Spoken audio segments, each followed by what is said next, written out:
ఎఫెసీయులకు రాసిన పత్రిక 1వ అధ్యాయం 8 నుంచి 11వ వచనం వరకు. Wherein he hath abounded toward us in all wisdom and prudence, having made known unto us the mystery of his will, according to his good pleasure, which he hath purposed in himself, that in the dispensation of the fullness of times he might gather together in all things in Christ, both which are in heaven and which are on earth, even in him, in whom also we have obtained an inheritance, being predestinated according to the purpose of him who worketh all things out of the counsel of his own will. ఇప్పటి వరకు మనము అపోస్తులైన పౌలు ఆత్మీయ ఆశీర్వాదములు తండ్రి యందు, కుమారుడి యందు, పరిశుద్ధాత్మ యందు సంఘమైన ఎఫెసస్కి తెలియపరుస్తున్నాడు. ఆనాడు ఎఫెసస్కి అయితే ఈనాడు మీకు ఆ విషయం తెలియపరుస్తున్నాడు. తండ్రి వలన మొట్టమొదటి ఆశీర్వాదము ఎన్నికై ఉన్నాము, ఆయన ఏర్పరచుకుని మనకి ఎన్నుకొని ఉన్నాడు. రెండో ఆశీర్వాదము తండ్రి మనకి దత్తపుత్రుడిగా స్వీకరించి ఉన్నాడు. మూడో ఆశీర్వాదము కుమారుడు నుండి మనకి విమోచన అనే ఆశీర్వాదం కలిగి ఉన్నది. నాలుగవది గత వారం మనం చెప్పి ముగించాము, క్షమాపణ. సో తండ్రి వలన 2, కుమారుడు వలన 2 ఆశీర్వాదాలు మనము ధ్యానించాము. ఈరోజు కుమారుడు వలన కలుగు 3, సమయం ఉంటే 4 ఆశీర్వాదంను ధ్యానించుదాం. 3 ఆశీర్వాదము కుమారుడు వలన మనకి అనుగ్రహించబడిన 3 ఆశీర్వాదము. ఎఫెసస్ గ్రంథంలో 1వ అధ్యాయంలో రాసిన ఆశీర్వాదం అన్నింటిలో ఇది 5వది, కుమారుడు వలన అనుగ్రహించేది 3వది. తండ్రి వలన 2, ఇది కుమారుడితో 3వది. అదేమనగా, wherein he hath abounded toward us in all wisdom and prudence. ఆయన జ్ఞానమును మరియు వివేచనమును మన పట్ల విస్తరింపజేసెను. సో ఈ జ్ఞానము వివేచనం గురించి డీటెయిల్గా 17వ వచనం వచ్చినప్పుడు అపోస్తలుడైన పౌలు సంఘము నిమిత్తమై, ఎఫెసస్ సంఘము నిమిత్తమై బోధించిన ఈ యొక్క అంశములు బట్టి ఆయన ప్రార్థన చేయడం మొదలు పెడతాడు. ఆ 17-18లో ఆయన ప్రార్థన చేసి దీని వివరణ ప్రార్థనలో తెలియపరుస్తాడు. అయినను మనము కొంచెం దాన్ని ధ్యానించుదాం. ఆయన మనకి కుమారుడి ద్వారా విస్తరింపజేసెను. ఏం విస్తరింపజేశాడంటే జ్ఞానమును వివేచనమును. గ్రీక్ భాషలో సూపర్ అబౌండెడ్ అని అంటారు, అనగా అత్యధికముగా, నీకు అవసరమైన దానికన్నా అత్యధికంగా నింపుదల. సో క్రీస్తు యేసు వలన మనకి ఒక ఆశీర్వాదం వస్తుంది. అదేంటనగా జ్ఞానముతో, వివేచనముతో యేసుక్రీస్తు వలన మనకి ఈ ఆత్మీయ ఆశీర్వాదం అనుగ్రహించబడుతుంది. We been enriched, abounded, super abounded, enriched, విస్తరింపజేశాడు తన జ్ఞానమును, తన యొక్క వివేచనమును. జ్ఞానము గ్రీక్ భాషలో జ్ఞానముకి సోఫియా అని అంటారు. ఏమంటారు?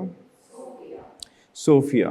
జ్ఞానముతో విస్తరింపజేశాడు అనగా ఈ జ్ఞానము లోక జ్ఞానము కాదు, ఈ లోకములో ఉన్న అనేకమైన విషయముల యొక్క జ్ఞానము కాదు. మనుషులతో ఏ విధంగా ప్రవర్తించాలన్న జ్ఞానము, ఆపద వస్తే ఏ విధంగా తప్పించుకోవాలి, ఆపద రాకుండా ఏ విధంగా భద్రపరచుకోవాలి, ఏ విధంగా చదువుకోవాలి, ఆ జ్ఞానం కాదు ఇది.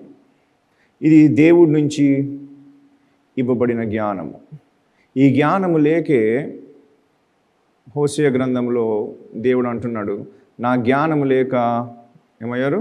నశించున్నారు. సో నశింపకుండా దత్తపుత్రులుగా స్వీకరించబడిన మీరు, ఎన్నుకోబడిన మీరు, విమోచన పొందిన మీరు, క్షమాపణ పొందిన మీరు, దేవుడు మిమ్మల్ని నాశనము చేయకుండా రక్షించాలని తన జ్ఞానముతో కుమారుడు వలన మనకిస్తున్నాడు. సోఫియా అనగా దైవ జ్ఞానము, దేవుని నుంచి వచ్చిన జ్ఞానము. అనగా ఈ జ్ఞానం అంటే ఏంటంటే knowing of things how and what they really are. ఈ జ్ఞానం వల్ల ఏమవుతుందంటే ఏదైనా ఒక విషయము, ఒక అంశము, దాని గురించి లోతుగా మనకి దేవుడు అర్థం చేయిస్తాడు. అది నిజముగా ఏమై ఉన్నదో మనం కనుక్కోగలము ఈ జ్ఞానం ఉంటే. అనగా దేవుడిచ్చిన జ్ఞానముతో ఈ లోకములో చాలామంది ఎవరు కూడా కావలసుకుని నష్టపోరు. వారు అనుకుంటారు వారి జ్ఞానము ప్రకారంగా వారు చేయుచున్నారు కనుక ఇది వారికి మేలు కలిగిస్తుంది, లాభము కలిగిస్తుంది అని అనుకుంటాము. కానీ అనేక విషయములలో మనము నష్టపోతుంటాము, కష్టపడుతుంటాము. సో ప్రపంచంలో ఉన్న జ్ఞానము, ఎక్స్పీరియన్స్తో వచ్చిన జ్ఞానము వలన ఒక్కొక్కసారి మనము తప్పు అడుగులు వేస్తాము. కానీ దేవుడు ఇచ్చిన జ్ఞానంలో ఆ సోఫియా అంటే దాని అర్థం ఏంటంటే నిజముగా అది ఏమై ఉన్నది. ఏదైనా ఒక విషయము దేవుడు నీకు జ్ఞానం కలిగిస్తే ఆ విషయము నిజముగా అది ఏమై ఉన్నది, అది ఎలా ఉంది, దాని యొక్క లోతున అది ఏమై కలిగి ఉన్నది అనే జ్ఞానము దేవుడు ఆ జ్ఞానంతో విస్తరింపజేస్తున్నాడు అంట. అనగా మనము చేయు ప్రతి పని, ఏ పని చేసినను విస్తరింపబడిన ఈ జ్ఞానం ఉండిన ఎడల నిజముగా అది ఏమై ఉన్నదో మనం కనుగొంటాం, మనం నేర్చుకుంటాం, మనం జాగ్రత్త పడతాం, మనము మార్చుకుంటాం. సో ఈ జ్ఞానము లేకే ప్రతివాడు ఎవడు కూడా నష్టపోవాలని ఏ పని చేయడు. అది వానికి లాభము తెస్తుందని, మేలు కలిగిస్తుందని ఈ లోకంలో ఉన్న అనుభవం బట్టి, ఇతరులకు కలిగిన అనుభవం బట్టి ఆ పని చేస్తారు. ఒక ఆయన పలానా దాంట్లో ఇన్వెస్ట్ చేశాడు, ఎందుకనగా తన స్నేహితుడికి దానివల్ల చాలా ఒక 10 రెట్లు రిటర్న్స్ వచ్చాయి కనుక, లాభం వచ్చింది కనుక ఆయన తన ఫ్రెండ్ని చూసి, ఆయన ఎక్స్పీరియన్స్ని చూసి ఈయన ఇన్వెస్ట్ చేస్తాడు. కానీ నువ్వు పెట్టినప్పుడు నీ భూమి మీద అంత డబ్బు పోతుంది, నువ్వు నష్టపోతావు. మరి ఆయనకి జరిగింది నీకు జరగలేదు, ఆయనకు జరిగిందని నీకు జరుగుతుంది అనుకోవడం అజ్ఞానం కాదు. అది ఆయన అనుభవం బట్టి జ్ఞానం ఉందని, ఆ జ్ఞానమైన పనిలో అది జ్ఞానమైన పని వాడు చేసాడు, వాడికి లాభం వచ్చిందని నీవు ఆ జ్ఞానాన్ని ఉపయోగిస్తావు. కానీ దేవుడిచ్చిన ఈ జ్ఞానము ఇప్పుడు ఉపయోగించావు, ఆయన చేసినట్టే ఆయన కొన్న స్థలమే అక్కడే నువ్వు కొన్నావు, కానీ నీకు నష్టం వచ్చింది. ఆయన చేసిన పనే నువ్వు చేసావు, కానీ నీకు నష్టం వచ్చింది. సో ఇటువంటి విషయములలో ఆయన చేసినను నీకు ఇది వర్తించదు, దీనివల్ల నీకు నష్టం వస్తుంది లేక లాభం వస్తుంది అనే విషయము లోతుగా నీకు అర్థము చేయించే జ్ఞానముతో దేవుడు విస్తరింపజేస్తాడు. దానివలన నీవు నాశనము కావు, దానివలన నీవు లాస్ కావు. సో దేవుడు ఒకటి సోఫియాతో మనల్ని ఏం చేస్తున్నాడు, విస్తరింపజేస్తున్నాడు. విస్తరింపజేయడం అంటే పెరుగుతూ ఉండడం, విస్తరించడం అనగా పెరుగుతూ ఉండడం. ఒక ఇంత మొత్తం ఇవ్వడం కాదు, అది విస్తరిస్తూ ఉంటుంది, పెరుగుతూ ఉంటుంది. సో దేవుని యందు మనము క్రీస్తు యేసునందు జ్ఞానములో విస్తరిస్తూ ఉంటాము. నేను పాస్టర్గా వచ్చినప్పుడు నాకు దేవుని జ్ఞానమే కానీ, సంఘమును నడిపించే జ్ఞానమే కానీ అప్పటికి ఇప్పటికి అత్యధికముగా దేవుడు విస్తరింపజేశాడు. నేను చాలా దెబ్బలు తిని, చాలా అనుభవములతో, చెడు అనుభవములతో నేర్చుకునేవి చాలా ఉన్నాయి. సో ఎప్పుడైతే ఈ జ్ఞానం మనకు వస్తుందో అప్పుడు మనము నష్టపోకుండా, బాధ కలగకుండా జాగ్రత్త పడే అవకాశము దేవుడు సోఫియా వల్ల మనకి ఇస్తాడు. సోఫియా అనేది యాక్చువల్లీ గ్రీక్ దేశంలో, గ్రీక్ పురాణాల్లో మనకెట్లా మహాభారతము, రామాయణం అనే పురాణాలు ఉన్నాయో అలాగే గ్రీక్ దేశస్తులలో ఉన్న పురాణాల్లో సోఫియా అనేది ఒక దేవత, జ్ఞానమిచ్చు దేవత. సో ఇప్పుడు హేడీస్ ఒక దేవుడు, ఎక్కడికి, పాతాళలోకానికి వాడు దేవుడు. కానీ బైబిల్ అదే వర్డ్ గ్రీక్లో రాస్తారు కాబట్టి హేడీస్ అని రాశారు. ఇప్పుడు యమలోకం అని మనం ఎట్లా రాస్తామో అదేవిధంగా గ్రీకు యొక్క పురాణాల్లో ఒక తండ్రికి 3 కొడుకులు ఉంటారు. 3 కొడుకులు భూమిని, పైన పరలోకమును, పాతాళలోకమును పంచుకుంటారు. సో ఒకడికి, తమ్మునికి వాడు పాతాళలోకం ఇస్తాడు. మన పురాణాలు ఎట్లా యమధర్మరాజు ఉన్నాడో నరకానికి అధిపతి, ఆ విధంగా వాడికి పాతాళలోకం ఇవ్వబడ్డది. ఆ పాతాళ లోకంకే గ్రీక్లో హేడీస్ అని పిలువబడ్డది. సో ఎప్పుడైతే ఈ యొక్క విషయము పౌలు రాస్తాడో అదే పదంను ఉపయోగిస్తాడు. పేతురు ఎప్పుడైతే ఇది రాస్తాడో ఇంకా పాతాళ లోకం గురించి హేడీస్ అనే మాట రాయబడుతుంది, అనగా నరకము, తాత్కాలికమైన నరకము. ఓకే, రెండో కుమారుడికి జలముల పైన వాడు తీసుకుంటాడు. సో సముద్రం అంతా వాడిది. మూడోవాడు ఇంద్రుడు ఎట్లా ఇంద్రలోకంలో ఉంటాడో అదేవిధంగా జియూస్ అనే దేవత ఇంద్రలోకం ఉంటాడు. ఆ యొక్క పురాణాల ప్రకారంగా జ్ఞానం ఇచ్చు దేవత సోఫియా. సో జ్ఞానము అనగా సోఫియా. అందుకే జ్ఞానము ఈవెన్ సొలొమోన్ రాజు రాసినప్పుడు జ్ఞానముని స్త్రీలింగంతో పోలుస్తూ రాయబడుతుంది. సో ఈ జ్ఞానము దేవత నుండి ఇవ్వబడిన జ్ఞానము సోఫియా. అందుకే ఆ పదమునే ఉపయోగించారు. సోఫియా అనగా దేవుడి నుంచి ఇవ్వబడిన జ్ఞానము, అనగా దేవుని యొక్క తత్వజ్ఞానముతో కూడినది, అనగా దేవుని పట్ల ఉన్న జ్ఞానము కాదు, దేవుని నుండి వచ్చిన జ్ఞానము. దేవుని గురించి ఉన్న జ్ఞానము వేరు. మరలా దేవుని నుంచి మీకు ఇవ్వబడిన జ్ఞానము ఒక వరముగా, ఒక ఆశీర్వాదముగా దేవుడి నుంచి ఆ జ్ఞానము ఇవ్వబడినప్పుడు మీకు ఏ విధమైన పని చేసినను ఆ జ్ఞానముతో మీరు పని చేసినప్పుడు మీరు నశించిపోరు, మీకు నష్టం కలగదు. ఆ జ్ఞానము లేక మనము మంచిదనుకుని కొన్ని చెడు పనులు చేస్తాము, చెడ్డదనుకుని కొన్ని మంచి పనులు చేస్తుంటాము. ఈ విధంగా డిసర్న్గా కరెక్ట్గా ఏది కరెక్ట్ అనేది లోతుగా తెలియదు కనుక వేరే వాళ్ళ అనుభూతిని బట్టి, వేరే వాళ్ళ యొక్క చెప్పిన మాటలు బట్టి, లేక మనకు వచ్చిన ఇన్ఫర్మేషన్ బట్టి, సమాచారం బట్టి మనము అటువంటి పనులు చేస్తాము. కానీ ఎప్పుడైతే దేవుడు సోఫియాతో నింపుతాడో ఎటువంటి నష్టము, కష్టము, నీ కుటుంబంలో నువ్వు చేసుకునే డెసిషన్స్ ఇవేమీ నీకు నష్టం కలిగించవు, తన జ్ఞానం లేకుండా నశించిపోవు. ఈ సోఫియా ఇవ్వడమే కాదు, ఈ సోఫియాలో దేవుడిని నిన్ను విస్తరింపజేస్తాడు. He is going to enrich you with this wisdom. అత్యధికంగా విస్తరించబడును అని రాయబడ్డది. సూపర్ బౌండెడ్ అని గ్రీక్లో ఈ భాష. సూపర్ బౌండ్ అంటే అత్యధికముగా విస్తరిస్తుంది, అనగా దేవుని అందలి ఆధ్యాత్మికమైన దీవెనలో ఈ యొక్క జ్ఞానము మన పట్ల విస్తరించడం వలన మనకి ఎటువంటి నష్టము కలగదు. రెండోది ప్రూడెన్స్ అనగా వివేచనము. గ్రీక్లో ఫ్రోనీసిస్ అంటారు. ఫ్రోనీసిస్ అనండి, ఫ్రోనీసిస్. సోఫియా, ఫ్రోనీసిస్. ఫ్రోనీసిస్ అనగా వివేచనము. వివేచనం అంటే ఏందనగా కరెక్ట్గా మనం ఏ పని చేయాలి, జ్ఞానముతో ఉండడం వేరు, ఆ జ్ఞానముతో మనం చేయవు పని వేరు. సో వివేచనం వలన ఇది మంచిది కాదు, ఇది మంచిది అని మనకి వ్యత్యాసము తెలియపరిచేది వివేచనము. సో జ్ఞానము నింపుదల కాకుండా, జ్ఞానముతో విస్తరించబడమే కాకుండా వివేచనం ఆ సమయంకి, ఆ క్షణమందు ఏ విధముగా పని చేయాలి, ఆ సమయంకి, ఆ పరిస్థితికి అది ఏది కరెక్ట్ అయిన పనో అది తెలియపరిచేది వివేచనము. ఫ్రోనీసిస్ అంటే to really understand or understanding that leads to the right action.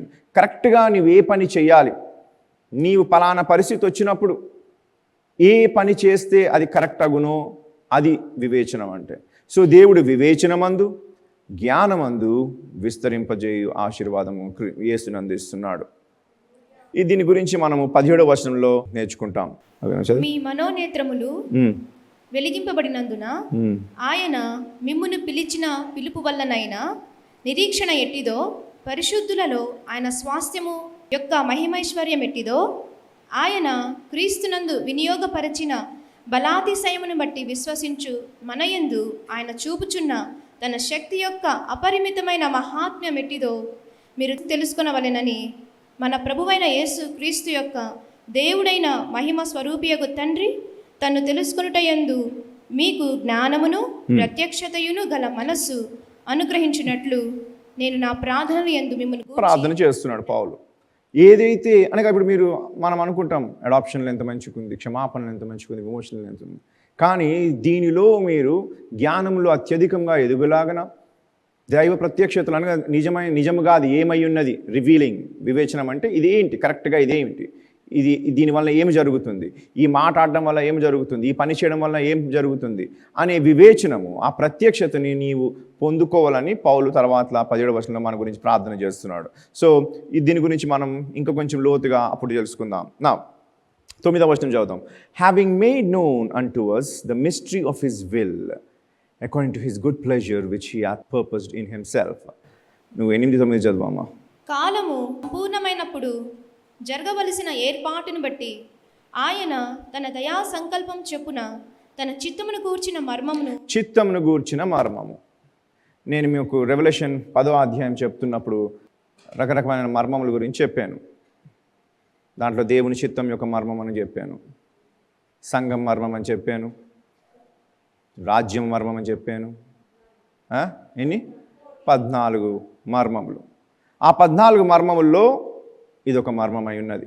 So దేవుడు తన యొక్క ప్రణాళికను, తన ప్లాన్స్ను సంఘము పట్ల ఏమై ఉన్నది, ప్రపంచం పట్ల ఏమై ఉన్నది అని సంఘమైన మనకి తెలియపరుస్తున్నాడు. సో ఈ మిస్టరీ ఆఫ్ హిస్ విల్ అనగా చిత్తమును గూర్చిన మర్మము అనగా ఆయన సంఘముకి ఏమి జరగవలసి ఉన్నది, సంఘము ఏ విధంగా రక్షించబడాలి, సంఘము ఏ విధంగా ఆధ్యాత్మికంగా ఎదగాలి, ప్రపంచంలో ఉంటూ కూడా పాపముల మీద పాపము దానిపైన తన ప్రభావం చూపించకుండా ఏ విధంగా బయటికి నడిపించబడాలి, పాపము ఊబులో మనము మునిగిపోకుండా ఏ విధంగా ఉండాలి అని మన గురించి ఒక ప్లాన్, ఒక ప్రణాళిక దేవుని కలిగి ఉన్నాడు.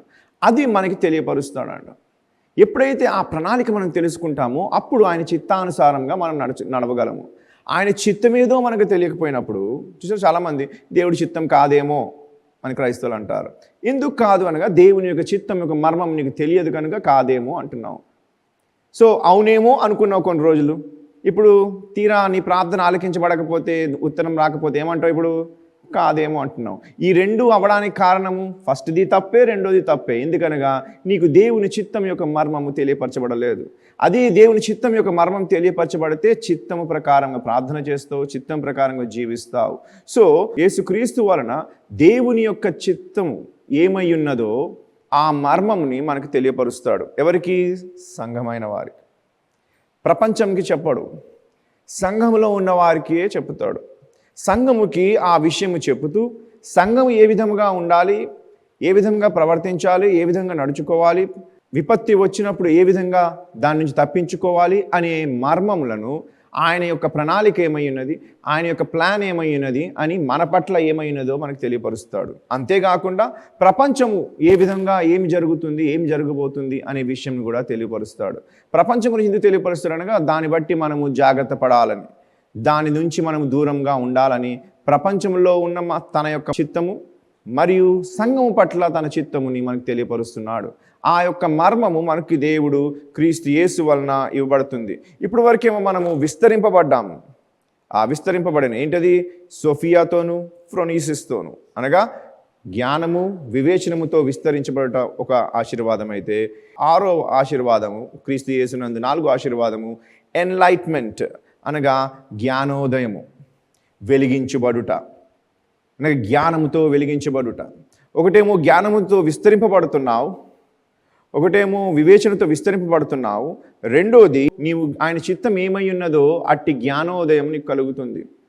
ఆ చిత్తము మరుగుపరచబడిన చిత్తమును నీ పట్ల వెలిగించబడి నీకు ప్రత్యక్షపరచబడుతుంది. క్రీస్తు యేసు ద్వారా విమోచన, క్రీస్తు యేసు ద్వారా క్షమాపణ, క్రీస్తు యేసు ద్వారా జ్ఞానము మరి వివేచనములో విస్తరింపబడుట. 4వది ఏంటి? క్రీస్తు యేసు ద్వారా జ్ఞానోదయం కలుగుతుంది. దేవుని యొక్క చిత్తము వెల్లడి చేయబడుతుంది. దేవుని యొక్క ప్రణాళిక, తన ప్రజల పట్ల ఉన్న ప్రణాళిక, నీవు ఏ విధముగా నీవు దీవించబడాలి, ఏ విధంగా నువ్వు జీవించాలి, ఏ విధంగా ఆయన నీ గురించి ఆశీర్వాదం పైన ఆశీర్వాదములు ఆయన అనుకుని ఉన్నాడు, ఏ విధమైన ఘనమైన విషయంలో నీ గురించి తలంచి ఉన్నాడో అట్టి మర్మములను మనకి తెలియపరుస్తాడు. దాని వలన మనకి ఎన్లైటన్మెంట్ అవుతుంది అనగా జ్ఞానోదయం కలుగుతుంది. హిస్టరీలో చదువుతాం, గౌతమ్ బుద్ధుడు పుట్టినప్పుడే జ్యోతిష్కులు ఏమన్నారంటే వీడు రాజ్యంలో ఉండడు, రాజ్యంకి చాలా నష్టం తీసుకొస్తాడు, వీడు బయటికి వెళ్తే రాజ్యం వదిలేస్తాడు, సో కుమారుడు అయినప్పటికీ రాజుగా పరిపాలించకుండా ఉంటాడు, కనుక వీడిని బయట ప్రపంచం నుంచి దూరం పెట్టాలి అని అనుకుంటారు. అలాగే వాడిని అలాగే పెడతారు. కానీ ఏదో ఒక రోజు బయటపడతాడు. బయటపడి ఒక మనిషి చనిపోవడం అనేది తెలియదు, అలా పెంచారు లోపల. సో చనిపో ముందు వాడి యొక్క బాధ, వేదన అదంతా చూసి తిరిగి ఇంటికి వెళ్ళాడు. ఎందుకనగా ఆ వేదన నుంచి ఏ విధంగా బయటపడాలి, అటువంటి మరణం నుంచి ఏ విధంగా బయటపడాలి, ఏ విధముగా అనగా గౌతమ్ బుద్ధుడు దేవుడు అని చాలామంది బౌద్ధ మతస్థులు మొక్కుతారు. కానీ ఆయన ఏమంటున్నాడంటే ఇటువంటి వేదన నుండి, ఏది రక్షిస్తుంది అనగా బుద్ధుడు కూడా రక్షకుడిని ఎతుకుతున్నాడు. విపత్తిని చూసి, కష్టంను చూసి, దీని నుంచి ఏ విధంగా విముక్తి చెందగలము, నేను రాజ్యము యావత్తు ఉన్నను ఈ చావు నాకు వస్తుంది, రాజ్యంలో నేను ఉన్నను ఈ బాధ నాకు కలుగుతుంది, నేను రాజైనను నేను రాకుమారుడైనను ఇట్టి బాధ వేదనలతో నేను బాధించబడతాను, దీని నుంచి ఏ విధంగా విముక్తి కలుగుతుంది అని చెట్టు కింద కూర్చొని తపస్సు చేస్తే జ్ఞానోదయం కలిగిన మాటలు రాస్తే బౌద్ధ మతస్థులు దాన్ని ధర్మశాస్త్రంగా పాటిస్తుంటారు. సో ఆయనకి జ్ఞానోదయం కలిగిందని అర్థం ఏంటి? జ్ఞానం ఇచ్చేవాడు ఇంకొకడు. సో అదే విధంగా ఆయనకి ఆ జ్ఞానోదయంతో వెలిగించబడితే ఆయన ఏ విధంగా తన మతంని స్థాపించి, ఆయన స్థాపించలేదు, ఆయన చెప్పిన మాటలు విని వీరే ఒక మతంని స్థాపించారు. సో ఈ విధముగా జ్ఞానోదయముతో వెలిగించబడిన వాని వలన మంచి జరుగును అని బౌద్ధ మతస్థులందరూ ఆయన చెప్పిన మాటలు ధర్మశాస్త్రంగా పాటిస్తుంటారు. సో జ్ఞానోదయం కలిగిన వాడు అని అర్థం ఏంటి? వాడిలో లేనివాడు అని అర్థం. సో ఏ విధంగా వానికి చెట్టు కింద జ్ఞానోదయం కలిగిందో క్రీస్తు యేసునందలి మనకి, సంఘమైన మనకి జ్ఞానోదయం కలిగింపజేస్తున్నాడు. దాని వలన మనము విపత్తి నుండి బయటికి వచ్చేలాగున ఏ విధంగా మనము రక్షించబడాలో అనే జ్ఞానోదయము దేవుడు మనకి కలిగింపజేస్తున్నాడు. ఆయన ప్రణాళిక ఏమై ఉన్నదో తెలియపరుస్తున్నాడు. తన ప్రణాళిక మర్మముగా మరుగుపరిచిన దాన్ని క్రీస్తు యేసు ద్వారా అది ప్రత్యక్షపరుస్తున్నాడు. అనగా దేవుడు నీ పట్ల ఏమి ప్రణాళిక కలిగి ఉన్నదో అనేది నీవు తెలుసుకోవాలంటే క్రీస్తు యేసునందు నువ్వు తెలుసుకోవచ్చు. ఇది దేవుని యొక్క ఆశీర్వాదము. ప్రభువా, నీ ఆశీర్వాదములో నన్ను క్షమించిన వాడవు, నన్ను విమోచించిన వాడవు, నన్ను దత్తకు తీసుకున్న వాడవు, నన్ను ఎన్నుకున్న వాడవు. ప్రభువా, మరి నీ యొక్క జ్ఞానముతో, నీ వివేచనముతో నాకు విస్తరింపజేయవా అని అడగాలి. అప్పుడు జ్ఞానముతో దేవుడు నీకు విస్తరింపజేస్తాడు. మనము జ్ఞానం అడిగినామంటే అది ఒక ఆశీర్వాదము కనుక దేవుడు విస్తారముగా ఇస్తాడు. విస్తారమైన జ్ఞానముతో, విస్తారమైన వివేచనముతో మనకి దేవుడు ఆశీర్వదిస్తాడు. రెండోది, ఆయనకు మనకి జ్ఞానోదయం కలిగిస్తాడు.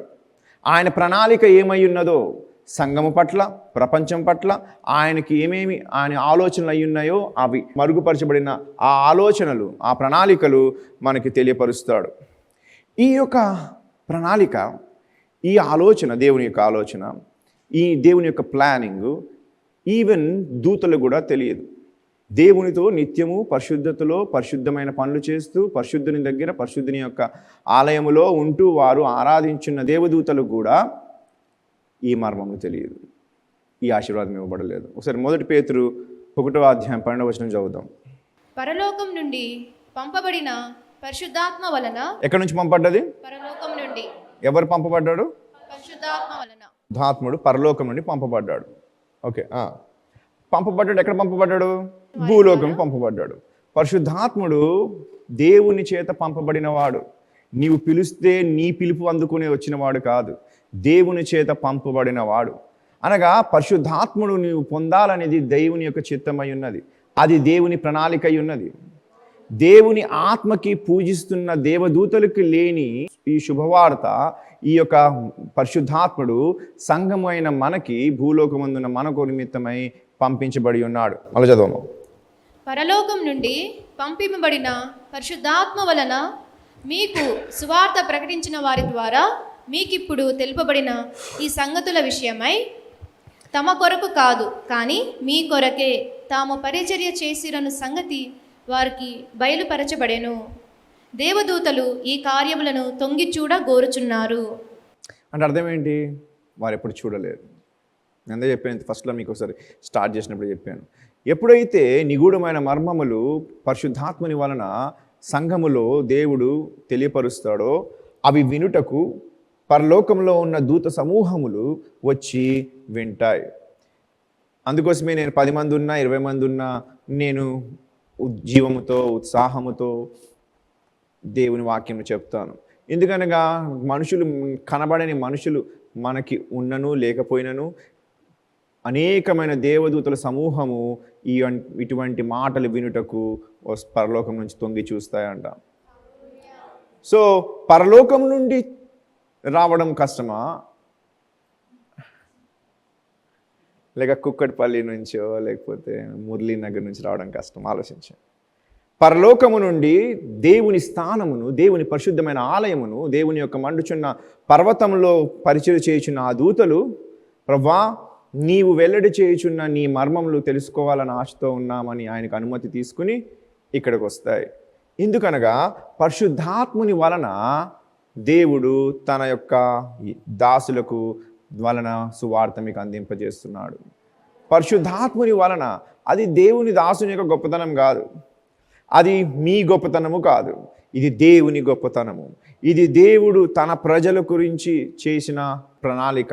సో అది దేవుడు మనకి ప్రత్యక్షపరచు నిమిత్తమై తన సువార్తను అనగా వీటిలో ఉన్న ఆ మర్మములను గ్రహించులాగా. చూడండి, అపోస్తులైన పౌలు చాలా పెద్ద ఆ సిద్ధాంతి, ఓకే, ఏదో సిద్ధాంత పరుడు, ఓకే, ఒక పెద్ద థియోలాజియన్, తత్వజ్ఞానం ఉన్నవాడు, ధర్మశాస్త్రంలో నిపుణుడు, గమలీలు యొక్క పాఠశాలలో గొప్ప విద్యాభ్యాసం చేసి ఆ యొక్క టెంపుల్ నుండే ఈ సంఘం అని, క్రైస్తులని ఒక యూదుడికి, ఒక వడ్రంగి వాడిని వెంబడిస్తూ యెహోవా యొక్క ఆరాధనను భంగము చేస్తూ తన యొక్క ప్రణాళికని వీరు ఇంకొక విధంగా చూపిస్తూ ఎవరో ఒక వడ్రంగి కొడుకుని నమ్ముతున్నారని అక్కడి నుంచే ఆయన ఆర్డర్స్ తీసుకుని సంఘంని చంపడానికి వచ్చిన వాడు.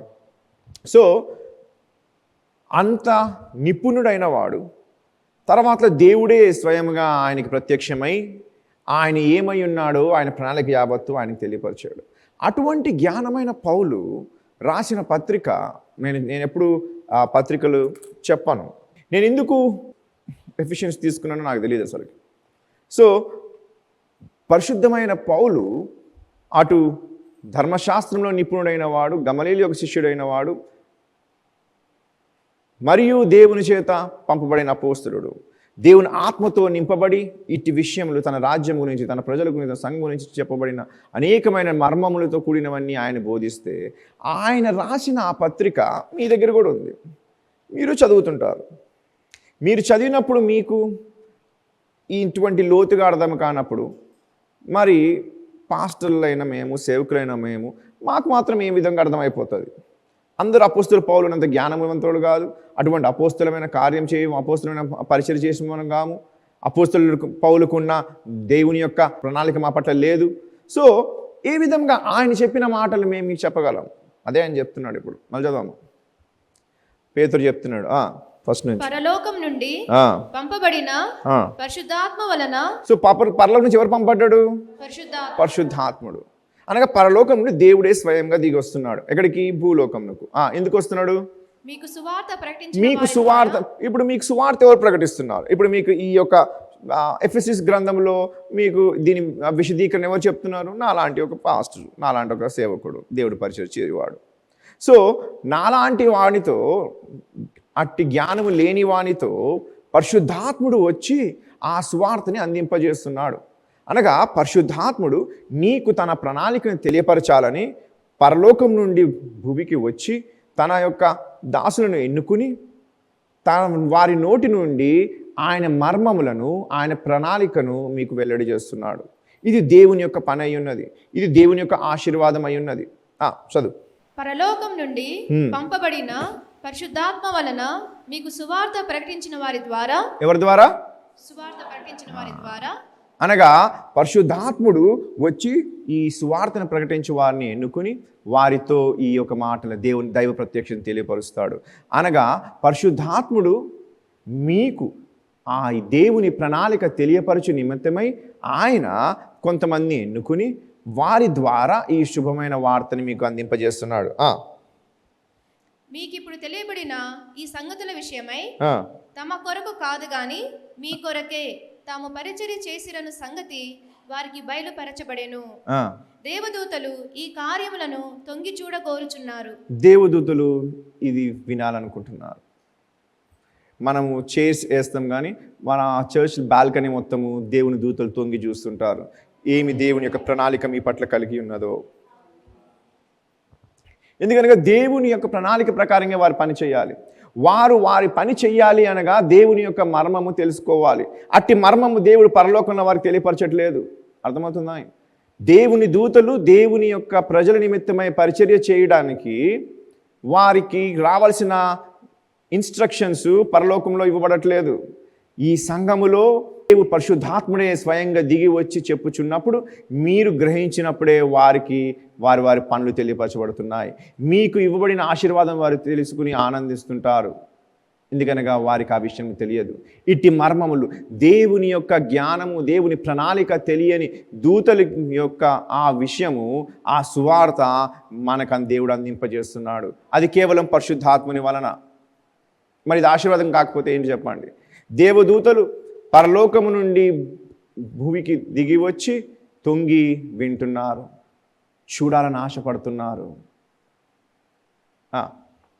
ఓకే, సో ఈ జ్ఞానోదయముతో వెలిగించబడుచున్న మనము ఏ విధంగా అయితే దేవుని ప్రణాళికను తెలుసుకుంటున్నామో అదే విధముగా అప్పుడే వారికి తెలుస్తుంది. అప్పుడే వారికి దేవుని ప్రణాళిక ప్రకారంగా వారు ఏ విధంగా తన ప్రజలైన మనకి పరిచర్య చేయాలో అది వారికి తెలుస్తుంది. వారికి పరలోకంలో అవి తెలియపరచబడలేదు. భూమి యందు పరిశుద్ధాత్ముని దేవుని వలన తాను ఎన్నుకుని బోధించిన సువార్తికులతో మీకు ఇట్టి గొప్ప మర్మములు తెలియపరుస్తున్నాడు. A mystery, a sacred secret previously unknown but revealed. ఒక గొప్ప మర్మము, ఒక పరిశుద్ధమైన మర్మము ఇంతకు మునుపు మరుగుపరచబడి ఉన్నది. ఆ మరుగుపరచబడి ఉన్న పరిశుద్ధ మర్మమును నేడు పరిశుద్ధాత్ముడు తన ఎన్నుకున్న వారితో తన ప్రజలకు తెలియపరుస్తున్నాడు. అది ఆయన మర్మము యొక్క ఏంటది, తన చిత్తము గూర్చిన మర్మమై ఉన్నది.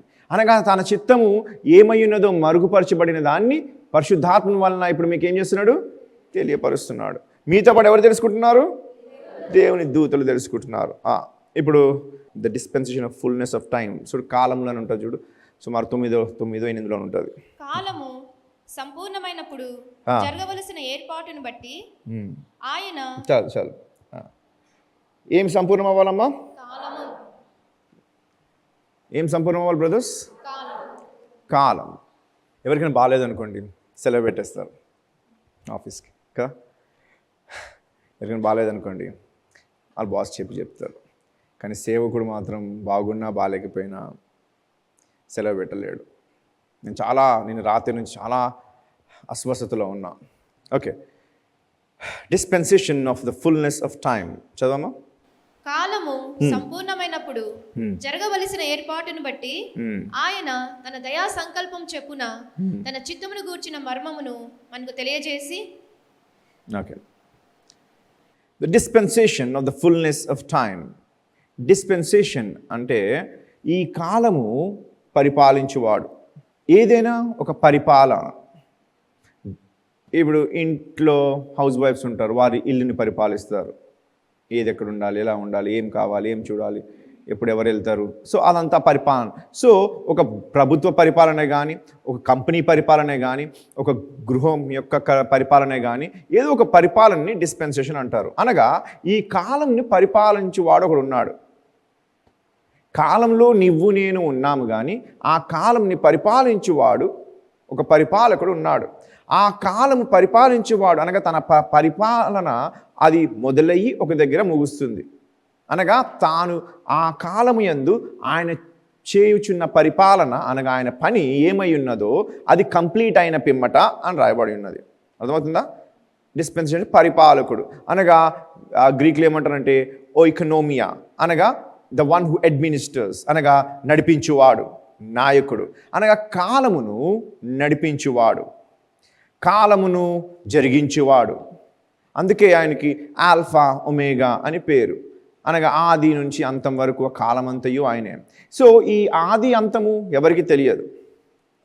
ఓకే, మనం కొద్దిసేపులో మీకు చాలా డీటెయిల్గా మీకు తీసుకెళ్ళి మీకు బొమ్మలతో చూపిస్తాను. సో ఈ కాలం అనేది ఒక సమయం. ఓకే, ఒక సమయం పలానా దగ్గర మొదలవుతుంది, పలానా దగ్గర ఆగిపోతుంది.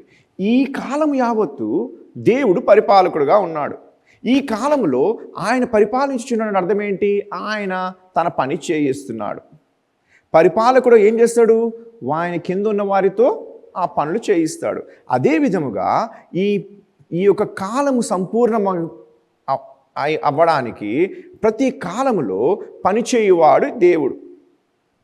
పరిపాలకుడు, కాలం యొక్క పరిపాలకుడు ఆయన అయి ఉన్నాడు. సో ఈ పరిపాలన చేయువాడు ఈ కాలం పూర్తయిన తర్వాతలా అని రాయబడ్డది. ఈ కాలము ఏంటి? ఏ కాలం పూర్తవ్వాలి? ఎన్ని కాలములు ఉన్నాయి? ఇప్పుడు ఈ కాలము అని మనం సింపుల్గా చదువుకున్నాం. ఇంగ్లీష్లో టైమ్స్ అని బైబిల్లో ఉంది. That in the dispensation of the fullness of times, సమయము, కాలము అని తెలుగులో రాయబడ్డది. గ్రీక్లో ఈ కాలంకి 2 వేరు పదములు ఉన్నాయి. ఒక పదము పేరు క్రోనోస్. చెప్పాను కదా, ఇందాక 3 కొడుకులు పంచుకున్నానని చెప్పాను కదా, వాళ్ళ నాన్న పేరే క్రోనోస్. వాళ్ళ యొక్క పురాణంలో కూడా తండ్రి ఆయన అయితే కుమారుడు కొంతమంది కోసము ప్రాణం ఇచ్చాడు అని వాళ్ళ పురాణాలు కూడా ఏవో స్టోరీలు ఉంటాయి. సో ఈ 3కి తండ్రి అనేవాడు క్రోనోస్. అర్థమైందా? సో ఈ క్రోనోస్ అనేవాడు కాలము యొక్క పరిపాలకుడు, ప్రతి కాలంని పరిపాలించేవాడు. అందుకే ఆయన పేరు క్రోనోస్. సో అనగా ఈ యొక్క పరిపాలన ఎప్పుడు మొదలవుతుంది, ఎప్పుడు అవుతుంది, ఎప్పుడైతే పలానా కాలం అంటాము, దాని మెజర్మెంట్ ఉంటుంది కదా. దేవుడు సూర్యుడిని చంద్రుని ఎందుకు పెట్టాడనగా ఋతువులను తెలియపరచు నిమిత్తమై, దినములను లెక్కబెట్టు నిమిత్తమై, సంవత్సరములకి నెలలకి లెక్కబెట్టు నిమిత్తమై, మెజర్ చేయుటకు సూర్యుడిని చంద్రుడిని దేవుడు అంతరిక్షంలో పెట్టి ఉన్నాడు. ఓకే, ఎందుకు? కాలముని మెజర్ చేయడానికి. అర్థమవుతున్న మాటలు. సో క్రోనోస్ అనే ఈ పదము సమయం, ఇది కూడా ఒక సమయమే. ఇది కొలతతో చేయగలము, అనగా దాన్ని కొలవగలము. ఇన్ని రోజులు, ఇన్ని సంవత్సరములు, ఇన్ని యుగములు అని కొలవగలము. సూర్యుడు చంద్రుడు యొక్క రావడం పోవడం వలన పలానా ఇన్ని రోజులు, ఇన్ని నెలలు, ఇన్ని సంవత్సరాలు అని దాన్ని కొలవగలము. సో ఇక్కడ ఈ కాలము అయిన పిమ్మట అని అంటున్నాడు కదా, ఆ కాలము అటువంటిది కాదు, అనగా దాన్ని మెజర్ చేయలేవు. అర్థమవుతున్న మాటలు. దాన్ని నీవు కొలవలేవు. ఎందుకు కొలవలేవు అని చెప్తాను చూడండి. ఇప్పుడు సింపుల్ మీకు ఒక అండర్స్టాండింగ్, అనగా మీకు అర్థమవులాగానే చెప్తాను. ఫస్ట్ క్రోనోస్ అంటే అటువంటిది. ఏంటి? కాలంను కొలిచేది. పలానా కాలం ఇన్ని సంవత్సరంలో అయింది, కలియుగం అయింది వచ్చేసింది అంటారు కొంతమంది. అప్పుడు కాలం వేరంటారు, ఇప్పుడు కాలం వేరంటారు. అర్థమైందా? సో ప్రతి వాడు ఆ కాలంను కొలవగలరు. ఆ కొలవడంతో ఆ కొలవబడిన కాలంకి క్రోనోస్ అని పేరు. ఇంకొక పదం ఉంది కాలంకే గ్రీక్లో, దాని పేరు కైరోస్. ఏంటి? కైరోస్ అనగా ఇది ఈ కాలము ఎప్పుడు అవుతుందంటే ప్రపంచం ఆగిపోతే అవుతుంది. ప్రపంచము ఆగిపోతే కైరోస్ అనేది అవుతుంది. సో మనం చూసిన కాలములు ప్రపంచంలో ఉన్నాయి. అర్థమవుతున్న మాటలు. ప్రపంచంలో పలానా కాలం అని కొలిచి ఇన్ని సంవత్సరంలో, ఇన్ని నెలలు, ఇన్ని యుగములు అని కొన్ని కాలములు మనం కొలుస్తున్నాం. ఇదంతా ప్రపంచం యొక్క కాలము యొక్క పరిధిలో ఉంటే, ప్రపంచం అయిపోయిన తర్వాత ఇంకో కాలం ఉంటుంది. ఆ కాలమును కైరోస్ అని రాయబడుతుంది. సో ఈ పదం ఇక్కడ సమయము, ఆ కాలము సంపూర్ణమవునుగా అన్నాడు. ఆ కాలము అనగా ప్రపంచ కాలం అయిపోయిన తర్వాత వచ్చే కాలం గురించి చెప్తున్నాడు. అది ఏంటి ఆ కాలము? అసలు ఈ లోపల ఉన్న కాలములు, ప్రపంచంలో ఉన్న కాలములు ఏంటి? క్రోనోస్ అనే కాలంలో ఏంటి? కైరోస్ గురించి ఏంటి? మీకు సింపుల్గా మీకు అర్థమవులాగానే చెప్తాను, వినండి. మనము బాల్య వయసు ఒక కాలం, యవ్వనంలో ఒక కాలం. సో యవ్వనంలో మనం ఎంజాయ్ చేస్తాం, పిల్లలుగా ఉన్నప్పుడు ఒక కాలంలో ఎంజాయ్ చేస్తాం. సో ఈ కాలం యావత్తు కొలిసి ఇన్ని రోజులు కదా బాల్యము అంటున్నాం, యవ్వనము అంటున్నాం, మిడిల్ ఏజ్ అంటున్నాం, లేక వృద్ధాప్యం అంటున్నాం కదా. మన జీవితంలో కాలంని కొలుసుకుంటున్నాం. ఈ కాలంలో ఒక రోజు మనం ఆనందిస్తాం, కొన్ని గడియలు ఆనందిస్తాం. ఏదో ఒక ఆనందమైన ఫ్రెండ్స్తోనో, పిక్నిక్కో, లేకపోతే ఇంట్లో ఒక పార్టీయో, ఏదో ఒక విషయంని, నీ బర్త్డేనో, నీ ఇంకేదో డేనో, దాన్ని చాలా ఆనందంగా సెలబ్రేట్ చేస్తాం. దాన్ని కొలవగలవా? ఇది చాలా బాగుండే, ఎంత ఆనందంగా ఉండే అంటే అబ్బా చెప్పలేనదా. ఎందుకు చెప్పలేవు? అనగా ఆ ఆనందం యొక్క వెయిట్ని, ఆ భారంని నీవు కొలవలేవు, దాని బరువుని నీవు కొలవలేవు. ఆనందము, సంతోషము, సమాధానము దేవుని వలన కలిగిన ఆ యొక్క సమయమును నీవు అనుభవించగలవే కానీ దాన్ని కొలవలేవు. సో ఈ కాలములు, ప్రపంచంలో ఉన్న ఈ కాలములు పిమ్మట అటువంటి కాలం ఒకటి ఉంటుంది. దాన్ని అనుభవిస్తామే కానీ కొలవలేము. దాన్నే నిత్యత్వము అంటారు. అందరు నిత్యత్వం అంటే ఏదో అనుకుంటారు కదా, అది నిత్యత్వము. అనగా దినములు రాత్రి, పగలు రాత్రి అవులాగా సూర్యచంద్రుల్ని పెట్టాడు. పరలోకంలో రాత్రి అనేది లేదు. సో దినం అనేది జరిగిపోదు. కొత్త భూమి, కొత్త ఆకాశము, కొత్త యెరూషలేము అన్నాడు. సో కొత్తది ఇప్పుడు ఇది మనం కొని సుమారు 2-3 నెలలు అవుతుంది. ఒక 3 నెలల నుంచి దీన్ని వాడుతున్నాం. ఒక 3 సంవత్సరాలు ఏమవుతుంది, ఇది పాతగా అయిపోతుంది. అసలు ఈరోజు కొన్న తర్వాత రేపే అది, ఈరోజు ఓపెనింగ్ చేస్తే రేపే అది పాతది. లేకపోతే మనం అనుకున్నంత వరకు ఇది కొత్తదే కదా. కానీ ఒక 5 years 10 years దీన్ని ఏమంటాము, పాత అంటాము. కొత్త యెరూషలేము, కొత్త భూమి, కొత్త పరలోకం అనగా ప్రతిరోజు నీవు చూసిన ప్రతిసారి ఆ యొక్క లోకం, పరలోకమే కానీ ఆ భూమియే కానీ దేవుని పనులే కానీ కొత్తగా ఉంటాయి. ఇంకొకటి ఏంటంటేగా దాన్ని కాలముగా ఎంచలేవు, ఎందుకనగా రాత్రి అనేది లేదు. పరలోకంలో వెళ్ళినప్పుడు, నిత్యత్వంలో ప్రవేశించినప్పుడు, కైరోస్ అనే సమయంలో మనం వెళ్ళినప్పుడు కేవలం అనుభూతి కలుగుతుందే కానీ దాన్ని కొలవలేవు. కొలవలేని దాన్నే ఇన్ఫైనైట్ అనగా అపరిమితమైన కాలము, దాన్ని కొలవలేము. ఫర్ ఎగ్జాంపుల్ నంబర్స్ ఉంటాయి, సంఖ్యలు ఉంటాయి, వెళ్తూ ఉంటాయి సున్నాలు.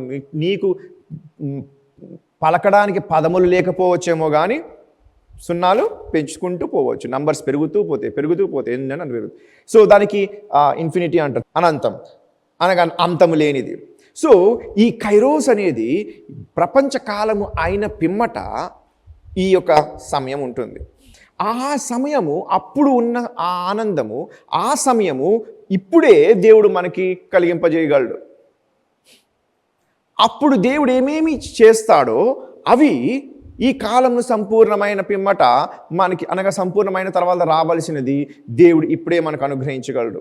క్రోనోస్ గురించి ఫస్ట్ చదువుదాం. క్రోనోస్ అంటే ఏంటి? సో దేవుడు ఈ యొక్క డిఫరెంట్ కాలములను, ఇప్పుడు మనకైతే బ్రాంజ్ ఏజ్ అనగా రాతి యుగం, ఇత్తడి యుగం, ఓకే, అట్లా రెవల్యూషనరీ పీరియడ్. సో ఈ విధంగా రకరకాలైన మన మానవుడు ఎదుగుతూ ఉన్న కాలంని సైన్స్ కాలం రకరకాల పేర్లతో పిలుస్తుంది. రాతియుగం అంటే రాళ్ళతోనే ఉండేవారు, రాళ్ళ నుంచి నిప్పు రావాలి, రాళ్ళతోనే బ్రతికేవారు, రాలే వారి యొక్క కుండలు, రాలే వాళ్ళ యొక్క ఇల్లులు, సో అన్నీ రాళ్ళతోనే, అర్థమైందా? తర్వాత మెటల్స్ తీసుకొచ్చారు, అనగా లోహములు, రకరకమైన లోహములతో చేశారు. సో ఆ విధంగా ఒక్కొక్క కాలము అని సైన్స్ మన యొక్క మానవుని యొక్క యుగముని తెలుగుపరుస్తుంది. మ్యూజిక్లో కూడా అదే విధంగా రకరకమైన కాలములు ఉంటాయి. కానీ ఇక్కడ చెప్పబడేది మానవుని దృష్టిలో వాడు గ్రహించిన కాలము కాదు, కాలను పరిపాలించువాడు, అర్థమవుతుందా? అనగా దేవుని యొక్క కాలములు అయి ఉన్నాయి. సో దేవుడు ఈ కాలాన్ని పరిపాలించాలంటే దేవుడు ప్రతి కాలముకి పేరు పెట్టాలి. ప్రతి కాలంలో దేవుడు ఒక్కొక్క పని చెయ్యాలి. ఇక్కడ చేసిన పని ఇక్కడ చెయ్యడు, ఇక్కడ చేయబో పని ఇక్కడ చెయ్యడు, చేసిన పని ఇక్కడ చెయ్యడు, చేయబోయే పని ఇక్కడ చేయడు. సో ఈ కాలములను దేవుడే చేసి దేవుడే తన పని చేస్తున్నాడు, దేవుడే దాన్ని మొదలు పెడుతున్నాడు, దేవుడే దాన్ని ముగిస్తున్నాడు. ప్రతి కాలమును పరిపాలించు పరిపాలకుడు ఆయన ప్రతి కాలంలో ఒక్కొక్క పని చేస్తున్నాడు. ఈ విధముగా మానవుని యొక్క చరిత్రలో దేవుడు ఒక్కొక్క కాలంలో ఒక్కొక్క పని చేస్తున్నాడు. ఆ కాలంకి పేరు పెట్టాడు దేవుడే, ఆ కాలంని మొదలు పెట్టాడు దేవుడే, ముగించాడు దేవుడే. ముగించినందుకు ఇంకొక కాలం మొదలు పెడుతున్నాడు. ఆ కాలంని ముగిస్తేనే కానీ ఇంకొక కాలం ప్రారంభం కదని దాన్ని ముగింపజేస్తున్నాడు. అర్థమవుతుందా? సో బైబిల్లో ఆది కాండం నుంచి ప్రకటన గ్రంథం వరకు దేవుడు ఎన్ని కాలం చేస్తాడు అనుకుంటున్నారు? చెప్పండి ఎవరైనా. ఎన్ని కాలం దేవుడు పరిపాలిస్తుండొచ్చు? 7. ఎప్పుడు దేవుడు అన్ని 7 దైవికమైన నంబర్. సో 7 కాలములు కలవు. సో ఆ కాలం గురించి ఎక్కడ మొదలైంది, ఎక్కడ అంతమైంది, ఆ కాలంకి ఏమని పేరు పెట్టాడు అనేది, అనగా ఇది తత్వజ్ఞానం ఉన్నవారు దీన్ని బైబిల్ని మొత్తం అలా విధంగా గ్రహించి దేవుని యొక్క ఈ మర్మమును చూసినావా, ఈ విషయము, ఈ కాలముల గురించి దేవదూతలు తెలియదు కానీ పరిశుద్ధాత్మని వలన తత్వజ్ఞానం ఉన్న వారికి అందింపజేశాడు. అలాంటి పనికిరాని వెధవుగా అటువంటి వారి గురించి చదివి, అటువంటి విషయాలను చదివి తెలుసుకుని మీకు బోధించగలుగుతున్నాడు. నేను చదివినప్పుడు, నేర్చుకున్నప్పుడు, అనగా మీకు చెప్పేది మీకు ఈ యొక్క టాపిక్లో అవసరమైనదే నేను చెప్పాలి. కానీ నేను ఇది చదువుతున్నది మీ గురించి టైలర్ విధంగా కట్ చేసి ఇస్తాడో ఆ విధంగా వాడు చెప్పాడు. దీని గురించి మొత్తం బ్రహ్మాండం నుంచి మొత్తం పైనుంచి కింద వరకు బైబిల్ ఆది నుండి అంతం వరకు అంటే వాడు ఏమేమి చెప్తారో ఆలోచించండి. దానిలో ఏమేమి కోసేసి మీకు ఏది ఇక్కడ పనికొస్తుందో అనే విషయం తెలియాలంటే చాలా కష్టమైనది. ఎవరైతే ఆ యొక్క బోధకులు, ఆ యొక్క తత్వవేత్తలు ఎవరైతే ఉన్నారో వారు చదువుతున్నప్పుడు అన్నిటిని తీసుకొచ్చి పెడతారు. దాంట్లో నాకు ఈ ముక్కే మీకు ఇక్కడ పెట్టాలి, ఇప్పుడు కాలం గురించి చెప్పాలి, కాలం గురించి వాడు హిస్టరీ నుంచి ఎండింగ్ వరకు జాగ్రఫీ, ఫిజిక్స్ అన్నీ కలిపి చెప్తాడు, దేవుని ప్రాణకి యావత్తు చెప్తాడు. సో అవన్నీ నేను మీకు ఒక 10 నిమిషాల్లో మీకు దాన్ని సంగ్రహపరిచి చెప్పడం అనేది చాలా కష్టమైనది. నేను చదువుతున్నప్పుడు అనుకున్నా, ఇంత కష్టపడి చదువుంటే నేను IAS, IPS అవుతుండేమో అనిపించింది. అంటే మీరు నాకు అడుగుతారా అంత లోతుగా చెప్పని? మీకు అది చెప్పకపోయినా నడిచిపోతుంది కదా. ఎంతమంది పాస్టర్లు చదువుకుని వెళ్ళిపోరు చెప్పండి? పాస్టర్లు రాదని కాదు, నేను చూసిన వాడిని. కానీ దాని గురించి అంత లోతుగా వారెవరో వారి జీవితాలని ఒకడు వాని తర్వాత ఒకడు ఇంకో తర్వాత అట్లా కొన్ని యుగములు దాని గురించి చదివి వారు తీసుకొచ్చిన ఆ ఇన్ఫర్మేషన్ని నేను చదివినంత మాత్రమున మీకు చెప్తే మీ అందరికీ ఏంటది డాండ్రఫ్ పెరిగిపోతుంది గొక్కుని. ఎందుకు? అర్థం కాదు అది. వారు అంత జ్ఞానమైన వారు కనుక వారు జ్ఞానముగా దాన్ని బోధిస్తారు. అటువంటిది ఫస్ట్ నేను గ్రహించడానికి నాకు జ్ఞానం ఉండాలి. గ్రహించిన పిమ్మట మీ అందరికీ దాన్ని అర్థమవులాగా చెప్పాలంటే చాలా జ్ఞానం ఉండాలి. ఆ జ్ఞానము లేకే సతమతం అవుతుంటా రాత్రులు. ఎందుకు ఎత్తుకున్నాను? సరే పోనీ, ఎప్పుడైతే అది అంత కష్టమైనది తెలుస్తుందో ఏం చేయాలి? వేరేవాడైతే వీళ్ళు ఎవరు తెలియదు కాబట్టి గమ్ము పక్కన పెట్టి వేరే దానికి వెళ్ళిపోవచ్చు. కానీ దేవుడు పరిశుద్ధాత్ముడు స్వయముగా అట్టి విషయంలో తెలియపరచాలనే ఇలాంటి సమూహంని గ్యాదర్ చేసినప్పుడు, మీతో పాటు పరలోకంలో ఉన్న దూత సమూహంని తెలియపరచాలనుకున్నప్పుడు తప్పకుండా అది తెలియపరుస్తాడు. కానీ అలా తెలియపరచాలంటే మాలాంటి వారికి విసుగు, కష్టం, నష్టం, పిచ్చి ఎక్కుతుంది. సో ఇప్పుడు నేను చెప్తున్నాను, చాలా జాగ్రత్తగా వినండి. దేవుడు సమయంని పరిపాలించేవాడు, కాలం ఆయన చేతిలో ఉన్నది అనే వాక్యం సెలవిచ్చున్నది. అనగా కాలంని పరిపాలించేవాడు. ఈ పరిపాలకుడు రకరకాల కాలంలో రకరకమైన పనులు చేశాడు. ఆ రకరకమైన పనులు చేసి ఆ కాలంకి పేరు పెట్టాడు. దాని మొదలు దాని అంతం గురించి రాయబడి ఉన్నది. ఇప్పుడు మీరు డయాగ్రామ్ నా ఈ నలుపు ఉంది కదా, ఇక్కడి నుంచి ఈ నలుపు వరకు ఈ కాలం అంతా అర్థమవుతుందా? ఈ ఎల్లో భాగం తీసేయండి, ఈ ఎల్లో భాగం తీసేయండి. ఆ ఎల్లో భాగం ఎందుకు తీసేయమంటున్నానంటే, ఇప్పుడు చూడండి, ఇది నలుపు భాగం అనుకోండి.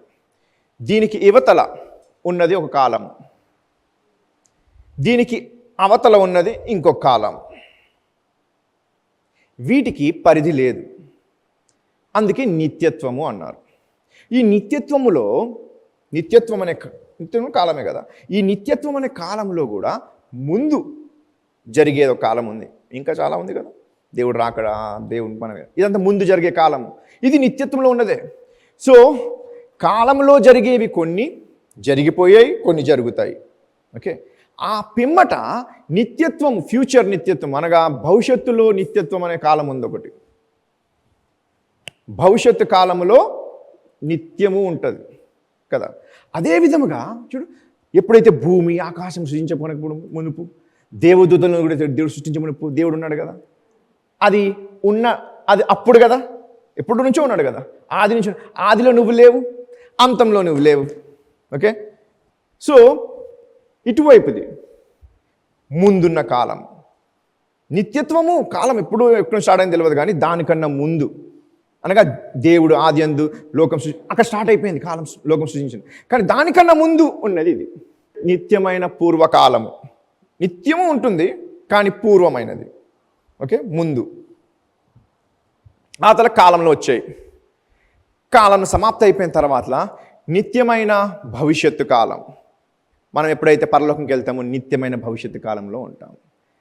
మనలను సృజించక మునుపు, భూమి ఆకాశం పునాది వేయక మునుపు దేవుడు ఉన్నవాడు కనుక, ఎవడు లేనప్పుడు దేవుడు ఉన్నవాడు. అర్థమవుతుందా? సో ఆయన ఉన్నది కూడా నిత్యత్వమైన కాలం. సో అది మనకు తెలియదు, కానీ కాలంలో ప్రారంభించక ముందు ఉన్నవాడు. సో దానికి ఒక కాలం ఉంది, అది ఎంతో తెలియదు, దాన్ని మెజర్ చేయలేము. అది కాలము కన్నా ముందు ఉన్నది, అది నిత్యమైన పూర్వకాలం. అలాగే కాలంలో మొదలయ్యి కాలంను పరిపాలించిన పిమ్మట నిత్యమైన భవిష్యత్తు కాలం ఒకటి వస్తుంది. అక్కడే మనం పరలోకంలో నిత్యము ఉంటాం. అర్థమవుతుందా? నిత్యమైన పూర్వకాలంలో లేము, కానీ నిత్యమైన భవిష్యత్తు కాలంలో దేవుడు మనకి తీసుకెళ్తున్నాడు. ఎందుకనగా మనం మధ్యన వచ్చాము, ఒక కాలంలో మనం పుట్టి ఉన్నాం. సో దేవుడు ఈ మధ్యన నిత్య పూర్వకాలము, నిత్య భవిష్యత్తు కాలము మధ్యన కొన్ని కాలములు ప్రవేశపెట్టి దేవుడు పనిచేశాడు. ఇప్పుడు మొట్టమొదటి కాలం అనగా వెలుగు కమ్మనిగా వెలుగాయను, అర్థమైందా? ఎప్పుడైతే అది జరిగిందో కాలం మొదలయ్యింది. దేవుడు ఒక పనిని చేయడం మొదలుపెట్టాడు. ఆ పని ఒక కాలం వరకు నడిచింది. సృష్టి మొదలయ్యి, సృష్టిలో 6 రోజుల్లో దేవుని సృష్టించి మానవుణ్ణి తీసుకొచ్చి ఆయన చేసిన ఒక గొప్ప వనములో పెట్టి దాన్ని సాగు చేయమని చెబుతూ 2 చెట్లను అక్కడ పెట్టి దాంట్లో ఒక దాన్ని నిషేధించి అది తినవద్దు అని చెప్పి వారికి మంచి చెడు అటువంటి జ్ఞానము లేని అమాయకపు కాలం అది. దానికి అమాయకత్వ యుగం. ఇది ఏదేన్లో మొదలైంది.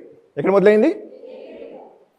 సో ఆదాము ఎప్పుడైతే వచ్చాడో మానవులు మరి ప్రణాళిక కలగలి ఉండాలంటే మానవుడు సృష్టించబడాలి. ఆ రోజు దేవుడు మానవుడు సృష్టించిన పిమ్మట అవ్వని తీసుకొచ్చిన పిమ్మట ఆదాము అవ్వ ఆ ఏదైనా వనంలో నివసించిన ఆ యొక్క అమాయకత్వ కాలం, అమాయకత్వ కాలంలో ఉండే కనుక మంచి చెడు తెలియదు కనుక దేవుడి మాటను ఎప్పుడైతే లోబడలేదో అవ్వ అమాయకత్వం వలన మోసగించబడ్డది. సో అది అమాయకత్వ కాలం. అది ఎప్పుడు ముగిసిందంటే నరుని యొక్క పతనము, అనగా ఎప్పుడైతే మానవుడు పాపంలో పడిపోయాడో అప్పుడు ఆ కాలం ముగిసిపోయింది. ఇంకా అమాయకుడు కాడు, అమాయకత్వ యుగం అది కాదు. ఏదేన్లో మొదలయ్యింది. దేవుడు వారిద్దరిని దీవించి విస్తరింపబడండి, భూమిని స్వాధీనపరచుకోండి అని చెప్పి దీవించి ఏదైనా వనం ఇచ్చేసి, ఏదైనా వనంలో ప్రతిరోజు చల్లపొద్దున వేళ దేవుడు వచ్చి వారితో మాట్లాడుతూ సావాసం చేయించిన అమాయకమైన ఆ ఆదామవ్వ యొక్క జీవితమును ఎప్పుడైతే వారు దేవుని పట్ల అవిధేయత చూపించారో ఆ ఏదైనా వనంలో ఉన్న అమాయకత్వపు కాలము ముగిసిపోయింది. ఎప్పుడైతే మనిషి పడిపోయాడో పాపములో అమాయకత్వ యుగం కూడా ఆగిపోయింది. మొదలయ్యింది ఏదేన్ నుంచి, అంతమైంది ఎక్కడ? నరుని పతనం, అనగా పాపంలో పడిపోయినప్పుడు. సో పడిపోయిన వెంటనే దేవుడు ఊరుకోలేదు. దేవుడు ఇంకొక కాలాన్ని మొదలుపెట్టాడు. దేవుడు ఈ కాలంలో పనిచేసి వారిని సృష్టించి వారితో ఉండి, ఆలోచించండి ఆదామవ్వకి ఏమేమి విషయాలు దేవుడు చెప్పేవాడో. చల్లపొద్దున వేళ దేవుడు వచ్చి రోజు ఏం మాట్లాడతాడు చెప్పండి? ఏం మాట్లాడుతాడు? పాలిటిక్సా, సినిమాలా? ఏం మాట్లాడాడు? అటువంటి విషయంలన్నీ అమాయకత్వ యుగంలో దేవుడు పరిపాలిస్తూ దాన్ని పరిపాలనంగా ఉన్న పరిపాలకుడు ఆ కాలం సమాప్తమైన తర్వాత ఇంకొక కాలంలో మరలా పనిచేయడం మొదలుపెట్టాడు. మానవుడు దేవుని ప్రణాళిక నుంచి తప్పిపోయి పడిపోయినను దేవుడు మాత్రము పనిచేస్తూనే ఉన్నాడు. దేవుడు పెట్టిన కాలంలో మానవుడు ఉండలేకపోయినను వాడు పడిపోయిన స్థలంలో దేవుడు ఇంకొక కాలంని మొదలుపెట్టాడు. ఇంకొక కాలంలో నరునితో పనిచేయడం మొదలుపెట్టాడు. ఆ రెండో కాలమే మనం చూస్తాము నీతి బాధ్యత కాలము అంటాం. అనగా మనస్సాక్షికి తెలుసు, ఎవడు ఏం చెప్పక్కర్లే, ఇది మంచి ఇది చెడు అని నీకు తెలియక్కర్లే. ప్రతివానికి మనస్సాక్షి అనేది ఉంటుంది కదా. ఎప్పుడైనా వాడు తప్పిదం చేసినప్పుడు, తప్పు చేసిన వాడే ఒక్కొక్కసారి తప్పిదం చేసినప్పుడు వాడికి ఒక్కొక్కసారి వాడి మనస్సాక్షి ప్రకారంగా చూస్తే ఇది నేను తప్పిదం చేశాను, నేను దౌర్జన్యం చేశాను అని వాడు మనస్సాక్షి తెలుస్తుంది. సో మనస్సాక్షి తెలిసే యుగము. అమాయకత్వ యుగంలో ఏమీ తెలియదు, కానీ తర్వాత మనస్సాక్షికి వాడికి తెలుసు ఇది కరెక్ట్ కాదు అని. అది ఆ యుగం దేవుడు మొదలుపెట్టాడు. ఇది ఎప్పుడు మొదలైందనగా దేవుడు తీర్పు తీర్చాడు. ఎవరికి? ఆదాముకి, అవ్వకి మరియు సర్పముకు.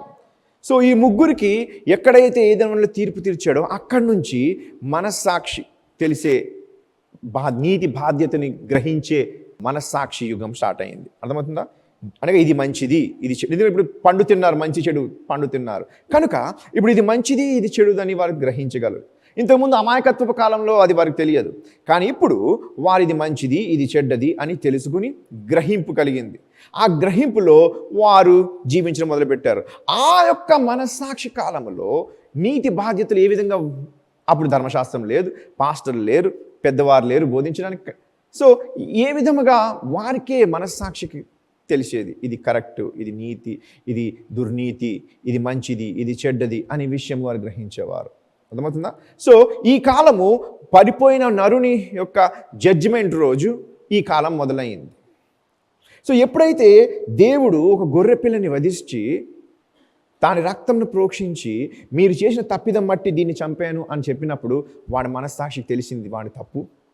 వాడి మనస్సాక్షి తెలిసింది నా తప్పు వల్ల నా అమాయకపు ఒక ప్రాణి తన ప్రాణం పోగొట్టుకుందని. సో ఆ యొక్క బాధ, నేను చనిపోవలసింది నా కోసం అది చనిపోయింది అని మనస్సాక్షి, అర్థమవుతుందా మనస్సాక్షి యుగం అంటే? సో ఆ విధముగా ఈ మనస్సాక్షి గ్రహించే, నీతి బాధ్యతను గ్రహించే యుగము ఉండేది. అది పడిపోయిన తీర్పు దినము రోజు నుండి వరద వచ్చిన వరకు ఆ బాధ్యత. అంటే నోహా నీతిమంతుడు, ధర్మశాస్త్రము లేదు. ఏ విధంగా నీతిమంతుడు? ఆనోకు 365 సంవత్సరంలో దేవుడితో నడిచాడు. ధర్మశాస్త్రం లేదు. ఏది మంచి ఏది చెడు అని ఏ విధంగా తెలిసింది? అర్థమవుతున్న మాటలు. అందుకే పౌలు అంటాడు, ధర్మశాస్త్రము లేని యుగమందు ధర్మశాస్త్రము లేకుండా ఉండే ఆ నీతి బాధ్యతను బట్టి వారు తీర్పు తీర్చిపడతారు. ధర్మశాస్త్రం యుగంలో ఉన్నప్పుడు ధర్మశాస్త్రం ప్రకారం తీర్చిపడతారు. అలాగే యేసుక్రీస్తునందు క్రైస్తవులుగా ఉన్న మనం యేసుక్రీస్తునందు తీర్పు తీర్చిపడతాము. ఈ యుగంలో గొప్ప, తర్వాత వస్తాను కానీ, ఈ యుగంలన్నింటిలో గొప్ప యుగం అంటే యేసుక్రీస్తు యందు తీర్పు తీర్చిపడిన యుగం.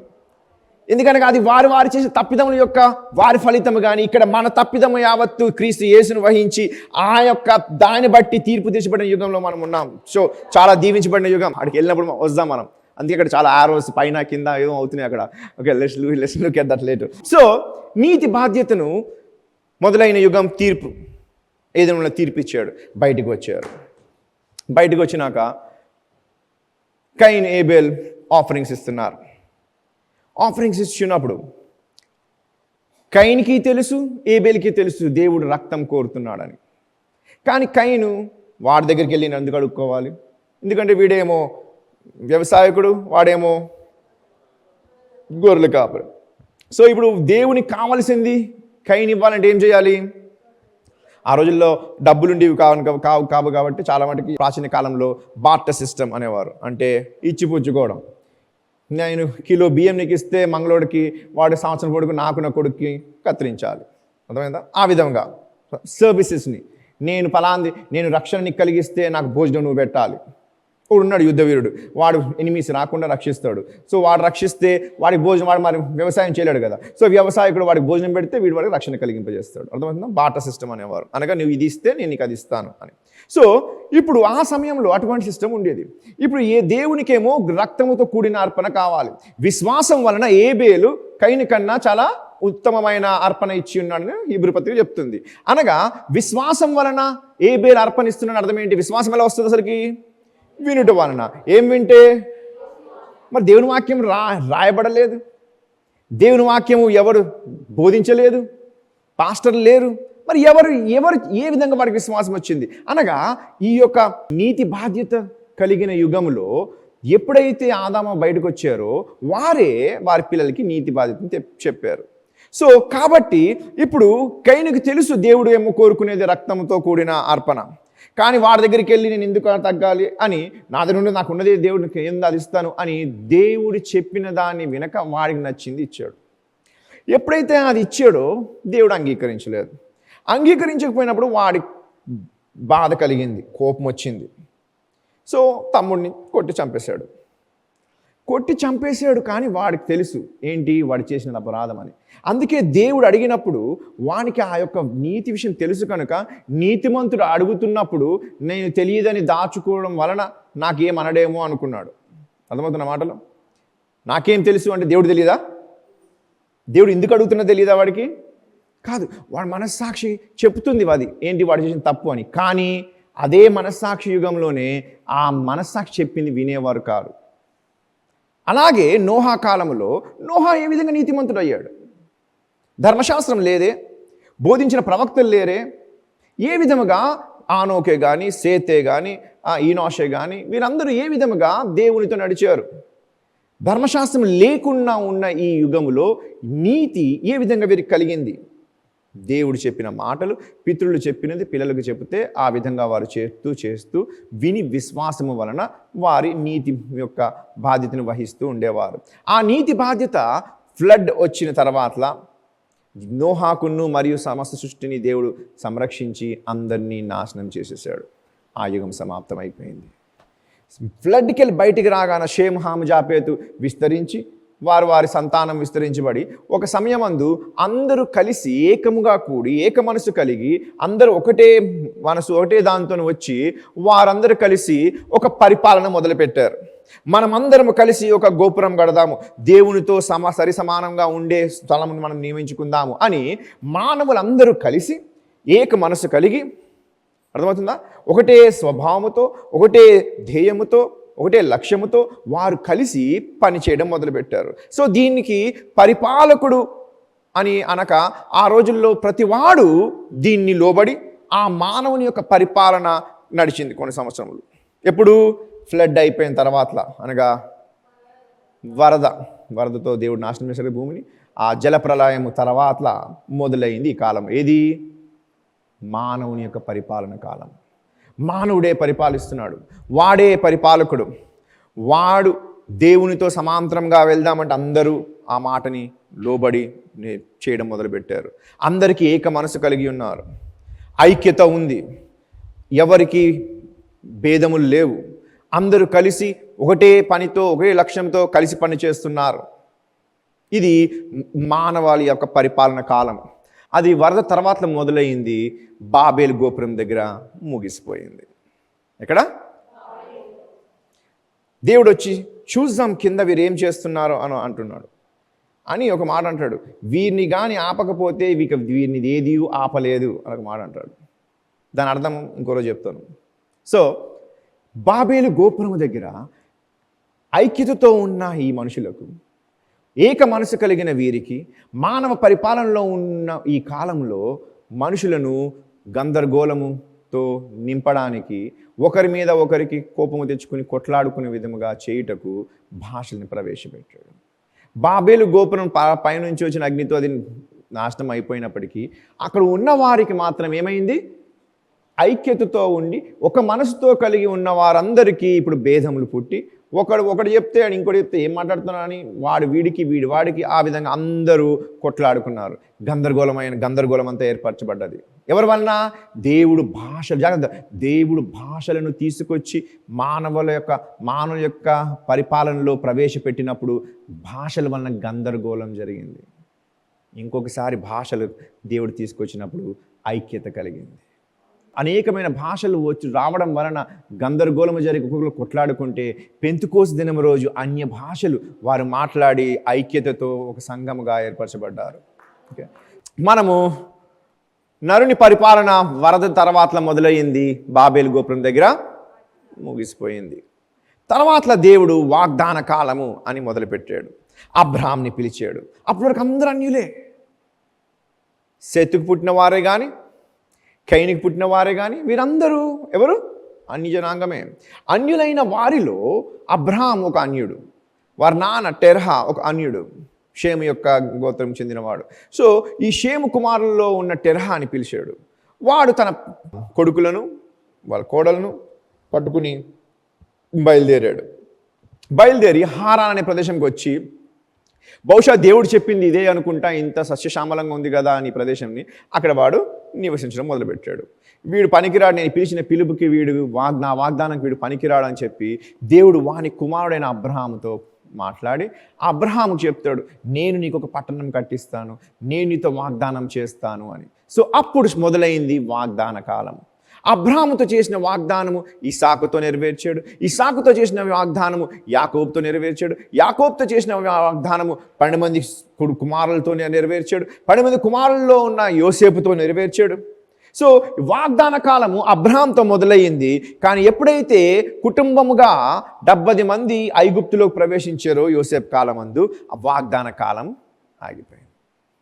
వాగ్దాన కాలం ఉంటే వారు 400 సంవత్సరాలు బానిసతలు ఎలా ఉంటారు? దేవుడు చేసిన వాగ్దాన ప్రకారంగా వారి జీవితం ఉందా? 400 years, 400 సంవత్సరాలు. ఆలోచన ఎన్ని తరములు అయిపోయి ఉంటాయో. అన్ని తరములు దేవుడు చేసిన వాగ్దానం వారి పని నెరవేర్చకపోతే ఎవడు నమ్ముతాడట వాగ్దానంకి? సో వాగ్దాన కాలము అబ్రహాంతో మొదలైంది, ఐగుప్తు బానిసత్వంలో ముగిసిపోయింది. వాగ్దాన కాలం ముగిసింది కానీ వాగ్దానం ముగించబడలేదు. అర్థమవుతుందా? వాగ్దానం అనేది తరతరములు ఉండేది. దేవుడు చేసిన వాగ్దానము తరతరములు ఉంటుంది, కానీ ఆ వాగ్దానపు కాలమును మార్చి ఇంకొక కాలంలో దేవుడు పని చేయాలనుకున్నాడు. అర్థమవుతున్న మాటలు? అమాయకత్వ కాలంలో దేవుడు పనిచేశాడు నరునితో. ఆదామవ్వతో నడిచాడు, వారితో మాట్లాడాడు. అమాయకత్వ కాలంలో వారు ఎప్పుడైతే దేవుణ్ణి వినకుండా అవిధేయతలో పడిపోయి పతనం అయిపోయారో, దేవుడు ఇంకొక కాలంని మొదలుపెట్టాడు. మనస్సాక్షి తెలిసిన, నీతి బాధ్యతలు తెలిసిన మనస్సాక్షి కాలం. ఆ కాలంలో ఈనాకు లాంటి వాడిని దేవుడు తీసుకెళ్ళిపోయాడు. నోహా లాంటి వాడిని దేవుడు నీతిమంతుడిగా తీర్చాడు. యోబు లాంటి వాడిని దేవుడు గొప్ప ఆశీర్వాదం కుమ్మరించాడు. సో ఇదంతా యోబు అబ్రహాం కన్నా ముందున్నవాడు. సో అటువంటి కాలంలో దేవుడు నీతి, యోబు నా పిల్లలు ఏమైనా తప్పు చేస్తున్నారేమో, తెలియకుండా వారు ఏమైనా తప్పిదం చేస్తారేమో అని వారి గురించి బల్లర్పించేవాడు ఉదయం సాయంకాలం. దేన్ని బట్టి? మనస్సాక్షి కాలం. అర్థమవుతుందా? నేను చెప్పే కాలం అర్థమవుతున్నాయా? సో ఆ మనస్సాక్షికి తెలుసు వారు ఏంటి తప్పు చేశారేమో, చేసినప్పుడు కొంతమంది ఒప్పుకునేవారు, కొంతమంది ఒప్పుకోకపోయేవారు. సో వారి మనస్సాక్షి యుగంలో దేవుడు పనిచేశాడు. మనస్సాక్షి ఆ నీతి బాధ్యతలు తెలియపరిచే ఆ మనస్సాక్షి కాలంలో ఆనోకు లాంటి వాళ్ళు దేవుడిని తీసుకెళ్ళిపోయాడు. నోహా లాంటి వానికి దేవుడు మొత్తం సృష్టిని రక్షించాడు వాని యొక్క విధేయతను బట్టి. అర్థమవుతుందా? అమాయకత్వ కాలంలో పనిచేశాడు, మనస్సాక్షికి తెలిసిన నీతి బాధ్యత కాలంలో పనిచేశాడు, తర్వాత నరుని పరిపాలనలో పనిచేశాడు, తర్వాత వాగ్దానం అబ్రహాముతో పనిచేశాడు, ఇస్సాకుతో పనిచేశాడు, యాకోబుతో పనిచేశాడు, యోసేపుతో పని చేయించుకున్నాడు. కానీ ఎప్పుడైతే కుటుంబ సమేతముగా కనాను విడిచి యాకోబు తన కుటుంబం పట్టుకుని యోసేపు పలానా దగ్గర ఇంత పెద్ద పోస్టులు ఉన్నాడు కదా ఐగుప్తులోకి ప్రవేశించాడో వాగ్దాన కాలం ఆగింది. వాగ్దానం ఆగిపోలే, వాగ్దాన కాలం ఆగిపోయింది. 400 సంవత్సరంలో వారు బానిసత్వంలో కొనుక్కోబడ్డారు. ఎప్పుడైతే బానిసత్వం నుంచి విమోచించి ఆ గొర్రెపిల్ల వారిని విమోచన కలిగింపజేసి తీసుకొచ్చి సినాయి పర్వతం దగ్గర తీసుకొచ్చారో చూడండి, కుటుంబముగా వెళ్ళిన బానిసత్వంలో కొనుక్కోబడిన ఈ కుటుంబము ఇప్పుడు సినాయి పర్వతం దగ్గరికి వచ్చినప్పుడు ఒక దేశముగా దేవుడు దాన్ని ఏర్పరుస్తున్నాడు. దేశం ఉండాలంటే నియమావళి ఉండాలి, దేశం ఉండాలంటే ధర్మము అధర్మం అనేది దానికి లాస్ ఆర్డినెన్సెస్ ఉండాలి. సో ఇవి ఉండుటకు దేవుడు సినాయి పర్వతం దగ్గర ధర్మశాస్త్ర యుగంను మొదలుపెట్టాడు. ధర్మశాస్త్రంలో ఏమేమి చెప్పాడో అవన్నీ చేయాలి, చేయకపోతే నీకు కష్టము నష్టము, చేస్తే నీకు ఆశీర్వాదము. ఎంత చేసినను ధర్మశాస్త్రం చేస్తూ చేస్తూ చేస్తూ ఎంత చేసినను ఒక్కటి తప్పు చేస్తే మరలా మొదలుకు వస్తుంది. సో సినాయి పర్వతం దగ్గర మొదలైన ధర్మశాస్త్ర యుగము ఎక్కడ ముగిసింది అనే విషయంకి వస్తే 2 అభిప్రాయములు మనుషులకి, తత్వవేత్తలకి వాళ్ళకి వచ్చింది. ఒకళ్ళు అంటారు బబిలోన్లో ఎప్పుడైతే వారి బానిసలు కొనుక్కోబడ్డారో అప్పుడు ధర్మశాస్త్ర యుగం కంప్లీట్ అయిపోయింది. ఎందుకంటే ధర్మశాస్త్రంలో ఉన్న ఆర్డినెన్సెస్ కానీ అర్పణలే కానీ అవన్నీ లేవు, మందసమే లేదు. మందసము లేకపోతే ధర్మశాస్త్రంలో ఉన్నవన్నీ ఏ విధంగా చేస్తున్నారు అర్థమవుతుందా? బబులోన్ యొక్క క్యాప్టివిటీ అనగా బానిసత్వంలో ఎప్పుడైతే కొనుక్కోబడ్డారో ఇజ్రాయేలు ఆ యొక్క మందిరం నిర్మూలన చేసిన పిమ్మట నిబంధన మందసముని వారు తీసుకుని వెళ్ళిపోయారు. ఇప్పటి నేటి వరకు ఆ నిబంధన మందసం ఎక్కడుంది, ఏమై ఉన్నది ఎవరికీ తెలియదు. తిరిగి మన రెవల్యూషన్లో చదువుకున్నాం, జెరుబాబేల్ అనేవాడు యెహోషువతో కలిసి ఆ మందిరంని పునర్స్థాపన చేసి వర్షిప్ని మొదలుపెట్టారు. కానీ లోపల నిబంధన మందసం లేదు. నిబంధన మందసము లేకపోతే ఏ విధముగా ధర్మశాస్త్రం పాటిస్తున్నారు అని కొంతమంది బబులోని యొక్క బానిసలను కొనుక్కోబడుట యందు అది ముగిసిపోయింది అని అంటారు. నెక్స్ట్ వారం నేను మీకు ధర్మశాస్త్రం యుగం ఎక్కడ అంతమైందో మనం మొదలు పెడదాం. ఓకే, మొట్టమొదటిది ఏమిటి? అమాయకత్వపు యుగము, అందరు చెప్పాలి. రెండోది నీతి బాధ్యతలు తెలుసుకున్న మనస్సాక్షి తెలిసే యుగము. మూడోది మానవుని యొక్క పరిపాలన యుగము. నాలుగోది వాగ్దాన యుగము. ఐదోది మొట్టమొదటి ఎక్కడ మొదలైంది, ఎక్కడ ఆగిపోయింది? నరుని పాపంలో పడిపోయినప్పుడు. ఓకే, తర్వాత రెండో యుగం ఎక్కడ మొదలైంది? తీర్పులో మొదలైంది. ఎక్కడ ముగిసిపోయింది? వరద జలప్రలయం వలన దగ్గర ముగిసిపోయింది. మానవుల యొక్క పరిపాలన ఎక్కడ మొదలైంది? వరద తర్వాత. ఎక్కడ ముగిసిపోయింది? బాబేలు గోపురం దగ్గర. తర్వాత వచ్చింది వాగ్దాన యుగం. ఎక్కడ మొదలైంది? ఓకే, ఎక్కడ ముగిసిపోయింది? ఐగుప్తు బానిసత్వంలో కొనుక్కోబడినప్పుడు వాగ్దాన కాలము ముగిసింది, వాగ్దానం కాదు. తర్వాత ఆ బానిసత్వం నుంచి వారు విమోచన కలిగి బయటికి వచ్చిన తర్వాత ఎక్కడికి వెళ్ళారు?